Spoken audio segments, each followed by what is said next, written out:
Diary of a Wimpy Kid by Jeff Kinney. September. Tuesday. First of all, let me get something straight. This is a journal, not a diary. I know what it says on the cover, but when Mom went out to buy this thing, I specifically told her to get one that didn't say diary on it. Great. All I need is for some jerk to catch me carrying this book around and get the wrong idea. The other thing I want to clear up right away is that this was Mom's idea, not mine. But if she thinks I'm going to write down my feelings in here or whatever, she's crazy. So just don't expect me to be all Dear Diary this and Dear Diary that. The only reason I agreed to do this at all is because I figure later on, when I'm rich and famous, I'll have better things to do than answer people's stupid questions all day long. So this book is going to come in handy.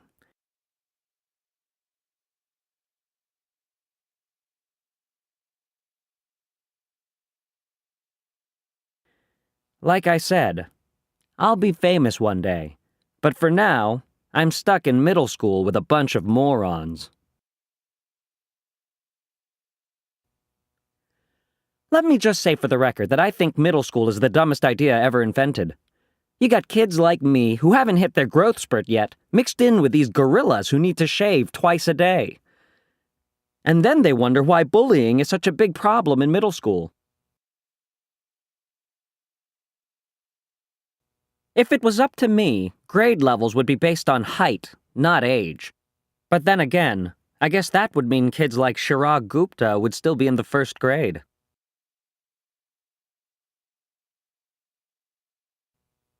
Today is the first day of school, and right now we're waiting around for the teacher to hurry up and finish the seating chart, so I figured I might as well write in this book to pass the time. By the way, let me give you some good advice. On the first day of school, you got to be real careful where you sit. You walk into the classroom and just plunk your stuff down on any old desk, and the next thing you know, the teacher is saying, "I hope you all like where you're sitting because these are your permanent seats." So in this class, I got stuck with Chris Hosey in front of me and Lionel James in back of me. Jason Brill came in late and almost sat to my right, but luckily I stopped that from happening at the last second.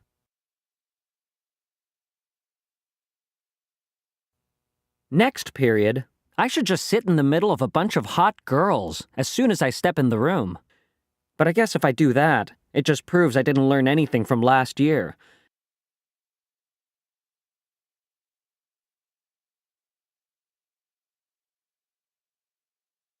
Because I ended up passing notes that probably read, "Greg is a dork." Man, I don't know what is up with the girls these days. It used to be a whole lot simpler back in elementary school.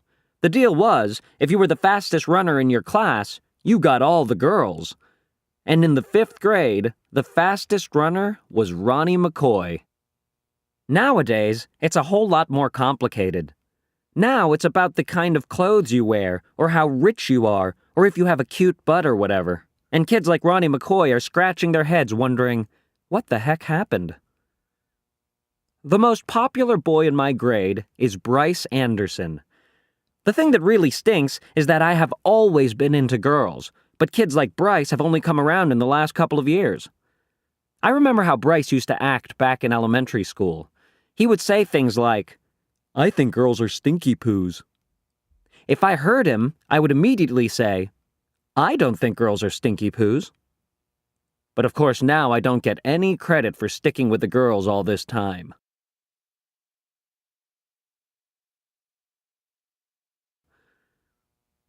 Like I said, Bryce is the most popular kid in our grade, so that leaves all the rest of us guys scrambling for the other spots.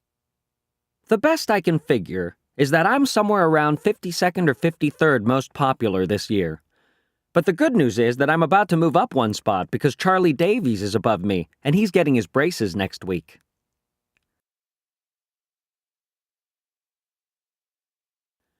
I try to explain all this popularity stuff to my friend Rowley, who is probably hovering right around the 150 mark, by the way. But I think it just goes in one ear and out the other with him.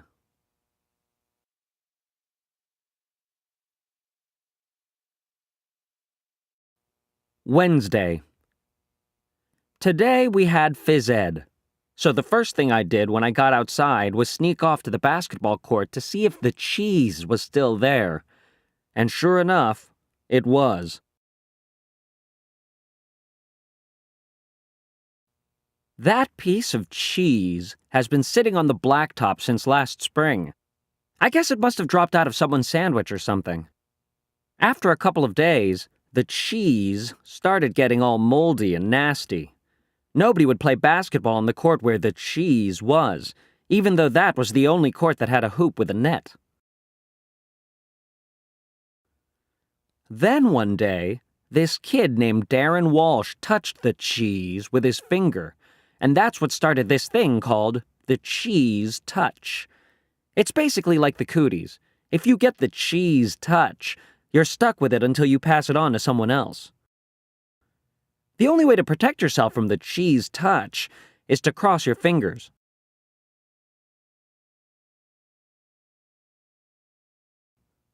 But it's not that easy remembering to keep your fingers crossed every moment of the day. I ended up taping mine together so they'd stay crossed all the time. I got a D in handwriting, but it was totally worth it. This one kid named Abe Hall got the cheese touch in April, and nobody would even come near him for the rest of the year. This summer, Abe moved away to California and took the cheese touch with him. I just hope someone doesn't start the cheese touch up again, because I don't need that kind of stress in my life anymore. Thursday. I'm having a seriously hard time getting used to the fact that summer is over and I have to get out of bed every morning to go to school. My summer did not exactly get off to a great start, thanks to my older brother Roderick. A couple of days into summer vacation, Roderick woke me up in the middle of the night. He told me I slept through the whole summer, but that luckily I woke up just in time for the first day of school.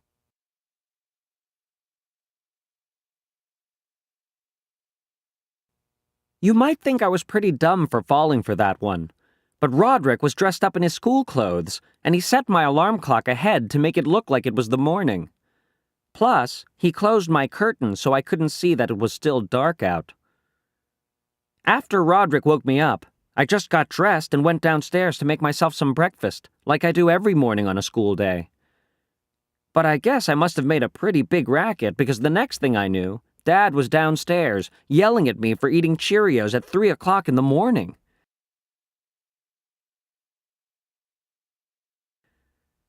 It took me a minute to figure out what the heck was going on. After I did, I told Dad that Roderick had played a trick on me, and he was the one that should be getting yelled at. Dad walked down to the basement to chew Roderick out, and I tagged along. I couldn't wait to see Roderick get what was coming to him.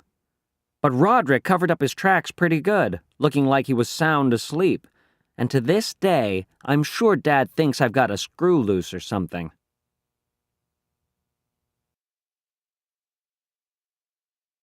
Friday. Today at school we got assigned to reading groups. They don't come right out and tell you if you're in the gifted group or the easy group, but you can figure it out right away by looking at the covers of the books they hand out. Einstein as a Child, or Bink Says Boo.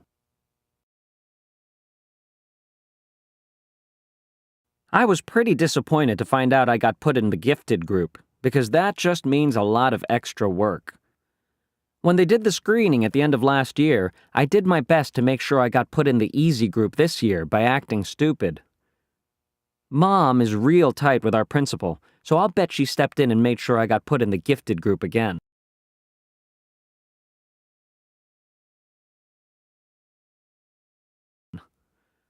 Mom is always saying I'm a smart kid, but that I just don't apply myself.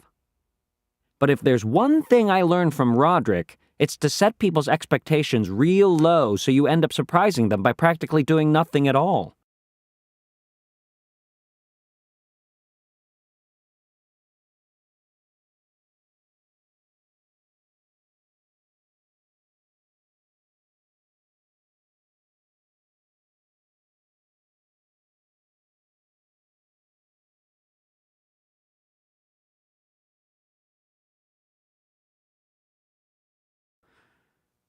Actually, I'm kind of glad my plan to get put in the easy group didn't work, I saw a couple of the Bink Says Boo kids holding their books upside down, and I don't think they were joking. Saturday. Well, the first week of school is finally over, so today I slept in. Most kids wake up early on Saturday to watch cartoons or whatever, but not me. The only reason I get out of bed at all on weekends is because eventually I can't stand the taste of my own breath anymore. Unfortunately, Dad wakes up at 6 o'clock in the morning no matter what day of the week it is, and he is not real considerate of the fact that I am trying to enjoy my Saturday like a normal person. I didn't have anything to do today, so I just headed up to Rowley's house. Rowley is technically my best friend, but that is definitely subject to change.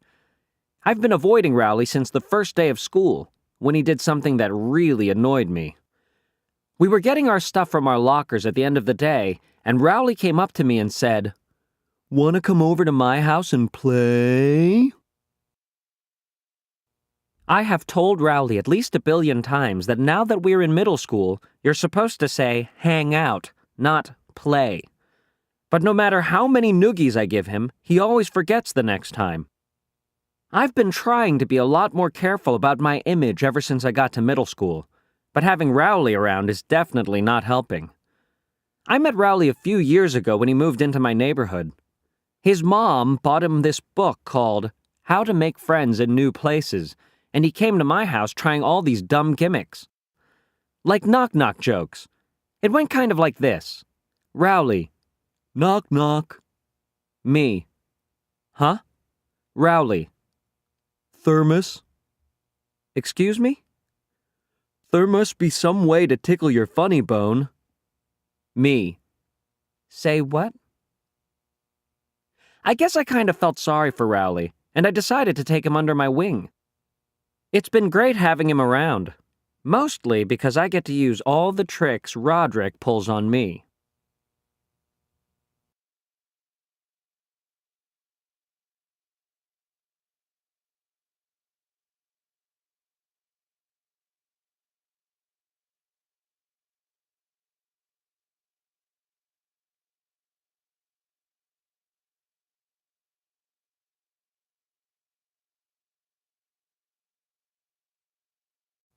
Monday.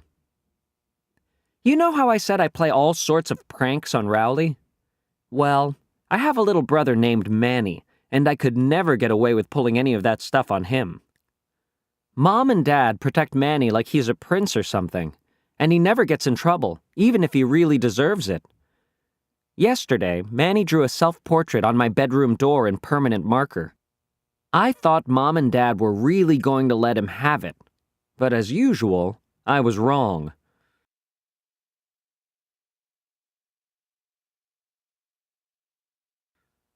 But the thing that bugs me the most about Manny is the nickname he has for me.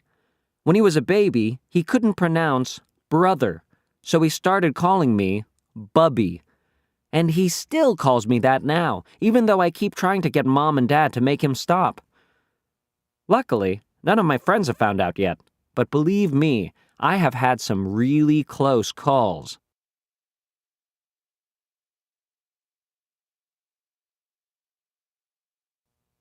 Mom makes me help Manny get ready for school in the morning.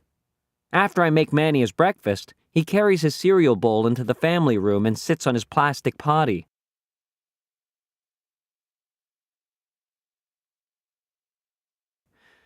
And when it's time for him to go to daycare, he gets up and dumps whatever he didn't eat right in the toilet. Mom is always getting on me about not finishing my breakfast, but if she had to scrape cornflakes out of the bottom of a plastic potty every morning, she wouldn't have much of an appetite either. Tuesday. I don't know if I mentioned this before, but I am super good at video games. I'll bet I could beat anyone in my grade head-to-head. Unfortunately, Dad does not exactly appreciate my skills.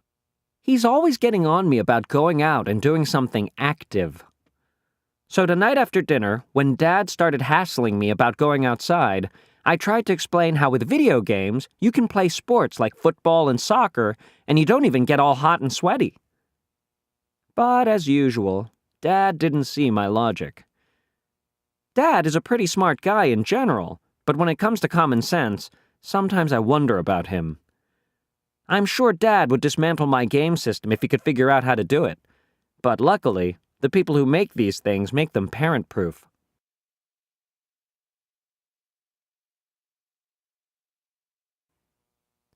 Every time Dad kicks me out of the house to do something sporty, I just go up to Rowley's and play my video games there.